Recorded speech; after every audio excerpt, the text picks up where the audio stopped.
지난해 8월 수도권 집중호우로 사당동 극동아파트 옹벽이 붕괴되는 큰 사고가 발생했는데요. 사고 발생 9개월이 넘은 현재까지 옹벽 복구는 미완성입니다. 무너지지 않은 나머지 옹벽에 대한 보강도 풀어야 할 숙제인데요. 관련 내용을 김동훈 기자가 자세히 살펴봤습니다. 지난해 집중호우로 붕괴된 사당동 극동아파트 내 옹벽 복구 공사가 한창입니다. 사고 수습 초기 과실 관련 책임 공방으로 복구 작업에 난항을 겪는 듯했지만 약 40억 원에 달하는 정부 지자체 예산이 투입돼 복구가 이루어지고 있습니다. 네, 굉장히 위험한 시설로 이렇게 인정이 됐기 때문에 특별세라든가 서울시 기금, 저희 동작구의 그 재난 관리 기금 등을 투입을 해서 오기가 다가오기 전에 안정화 작업을 마무리할 그런 목적으로. 무너진 옹벽에 대한 보수 공사는 이달 말 준공이 목표입니다. 하지만 더 큰 문제는 제 뒤로 일부 보이는 무너지지 않은 옹벽에 대한 보수도 시급하다는 점인데요. 올해 3월 정밀 안전 진단 결과 D등급을 받았기 때문입니다.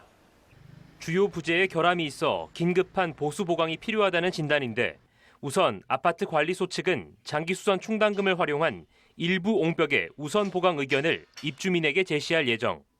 무너진 쪽만 일단은 저희들이 좀 가용 범위 내에서 일단은 대신 안전은 담보가 돼야 되겠죠. 일단은 보강을 하고 나머지는 연차적으로 해야 돼요. 최종적으로 판단은 이때 하는 부분이죠. 하지만 장기수선 충당금 사용 등 비용 부담에 대한 입주민 동의는 넘어야 할 산입니다. 언제라도 여기만 가운데만 해가지고 양옆에는 굉장히 위험합니다. 이 토합이 산 높이가 너무 높아요.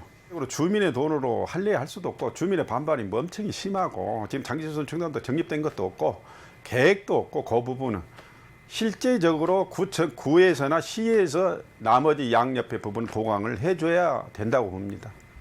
저 1차 공사 끝나고 난 다음에 아파트 주민하고 동작구청하고 자꾸 협의를 가져야죠. 한 반반을 한다든가 무슨 3분의 1을 주민으로 부담하죠. 이에 대해 구청은 원인자인 아파트 측이 나머지 옹벽에 대한 보강 비용을 부담해야 한다는 입장입니다. 아파트 건축할 시에 원인자가 토지의 이용 가치를 높이기 위해 설치한 시설물로 이제 저희가 판단을 하고 있고요. 그런 차원으로 보면은 사실은 원인자가 관리하는 것이 맞다는 것이 이제 기본적인 내용이 되겠습니다. 그 관련된 내용에 대해서 입주자 대표 측이라든가 아파트 측에 관련된 사항을 충분히 공지를 했고 사전 설명도 드렸고. 나머지 전체 옹벽 보강에 필요한 비용은 약 10억 원. 비용 부담에 대한 이견이 장기화할 가능성도 내재돼 안전에 대한 담보가 후순위로 밀려날 우려도 제기됩니다. HCN 뉴스 김동훈입니다.